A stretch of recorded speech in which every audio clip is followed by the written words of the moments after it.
30-year fixed mortgage rate is now over 7% for most people, and I'm going to dive into how the market's reacting to such news. And if you're new to this channel, my name's Josh. Let's dive into it. So if we take a look over here onto the screen, we got the federal funds rate that's set at 4.5% to 4.75%. So before, back when the Rona hit, the federal funds rate was pretty low, so that way lending was cheaper. And now they've raised the rate up to where lending's not as cheap, and it's wreaking havoc on all the other loans that you can get, such as mortgage and auto loans. And if you are new to finance, the federal funds rate is, like it says here, is the Federal Open Markets Committee sets it, and that's what gives banks the power to borrow money and at what rate they can borrow. So that's really what dictates all the other rates in the market, more or less, when it comes to lending. So if you take a look at the 30-year mortgage rates, here's the bread and butter of the housing market is the mortgage rates. And right now, as you can see, we're sitting at 7.33133%. And over 7% is the highest it's ever been in my adult life. I remember when I was about 19, they were around 6.5%, 7, and now we're over 7. So I didn't think I would see this again, but I was totally wrong. And a lot of people from back in the day will tell you stories about the 70s when interest rates went to the moon. So I don't know if we're going to be entering that type of market again, but we won't know until we go through and see how this thing plays out. And if we take a look at the next index, we're going to look at the S&P 500. For anybody that's not familiar with S&P 500, it's the top 500 stocks in the stock market, more or less, that's rated by Standard & Poor's. And it's going to give us a good idea of how the market as a whole is performing. Even though you're looking at the top 500 stocks, it's still a good indicator because the Dow is all of the stocks, and then the NASDAQ is just the tech stocks and healthcare stocks. But I like to look at the S&P 500. This is one of the most well-known indexes from what I know. And if we take a look, this is over the past year. Just last year, we were sitting at 4,500 on the S&P 500. And now we're sitting around 3,900. So it did take a little bit of a dip, but not nearly as bad as what some people would think.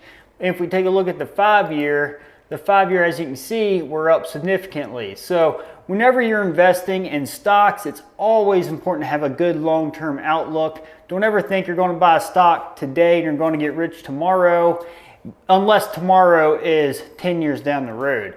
Because over time, it definitely goes up over time, but who knows what the next 20 years holds. But if you look at the consistency of the market, every 10 years it typically doubles. So the S&P 500, like I said, is down from its highs. And is it now time to buy? That's definitely a gamble. That's up to you. If we take a look at the news headlines, there's all kinds of negative news out right now.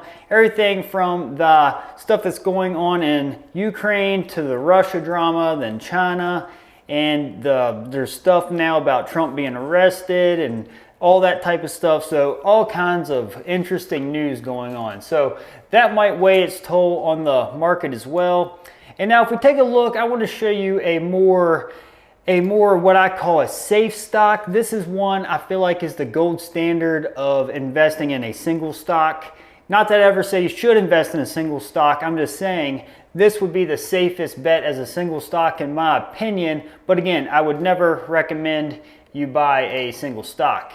And that would be Apple. So if we take a look, Apple stock over the 1 year is down off its highs as well, going from 174. We got 178 back here, and now it's clear down to 155.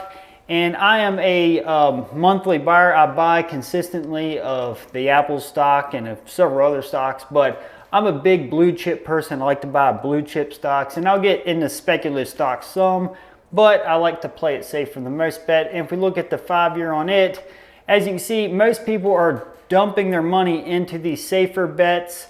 And it's mainly because of all the negative news and the interest rates going up. It's just going to be a safer bet to buy a blue chip stock like Apple instead of putting your money into something like NIO. So if you've watched the channel before, I've talked about this stock several times. NIO is a Chinese EV car company, and they definitely have a reputation of being really volatile. So we've seen NIO stock hit in the high 60s. Now we're down into the $8 area. If we take a look back here onto the screen, as you can see, we ran in the past year up from $24, and we sunk clear down here now to $8.55. So is this NIO stock a buy right now? It seems like it, but I'm not pulling the trigger yet. I got out of NIO a long time ago, but if it got down below $5, I might just be interested again. And if you look at the 5-year, like I said before, as you can see, it hit clear up here, 61. I thought I seen it at 66 pre-market one time, but that's been a while ago. This was clear back in 2021. And that is all there is about me. So what I'm trying to illustrate here are people are still scared in the market. We're going from the safe plays and sticking to them, and then we're dumping the more risky speculative stuff. There's clear evidence here on the screen of that. And then we all know about the big news about the SVB Bank and how it kind of collapsed overnight, more or less. People were trying to pull their money out, and there was a problem with getting their capital, and the Fed stepped in, and it had something to do with the bonds or something of that nature. I'm really not sure exactly the news about it, other than it's starting to appear to be there's a crack possibly with banking. But me personally, I'm really not too scared of that. I mean, maybe I should be. I just feel like the feds will do anything in its power to make sure we have confidence in the banking system. Once Americans lose confidence in the banking system, I mean, it's almost game over when it comes to the financial system. So confidence and faith in the banking system is really what drives people to trust the whole system, really. So in my opinion, I'm not too concerned about that. Again, it's all my opinion. It might be something big on the horizon. I don't know. But I'm personally just chilling and not worrying about it. So, all right, let's take a look back over here. And then the last thing I wanted to point out to wrap up this video are lumber prices. Everybody that follows my other channel, The Excellent Laborer, you know I build houses and I sell spec houses and I build houses for myself, etc. I'm always looking at lumber prices. If we take a look, lumber prices in the past year have dropped a lot. We went from $1,100, and this is lumber futures, I might add. This ain't per 2x4 or anything. So futures are the futures contracts that's in the futures market. And then we went from $1,100 and we're down here riding around the $400 range.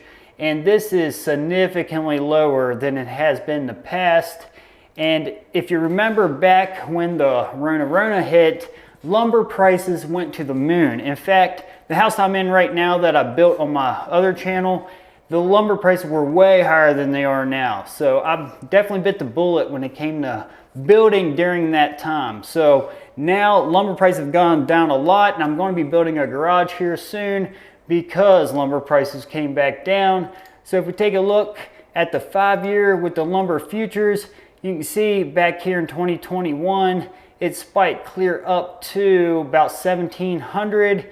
And again, we're down here to 400 now. So now's the time, in my opinion, to build that garage, build that shed, do your DIY projects, because it looks to be a good low in the overall lumber futures. And if we took a look at the max, I mean, even if you look clear back out here in 2016, we're looking at 260 futures contract. And it's still up a lot if you look clear back here, but in the recent years, over the past 5 years, it looks like we're down to a pretty good low. So been nice to buy it clear down here right before this whole spike, but we're down here a good price range right now. So that's all I wanted to go over today and wrap up this video. I haven't put a video out on this channel in a while, and I'd like to start adding more content to this channel. So if you could do me a favor and be sure to subscribe and like this video and share it, I'd highly appreciate it. All right, guys, I'll see you in the next video.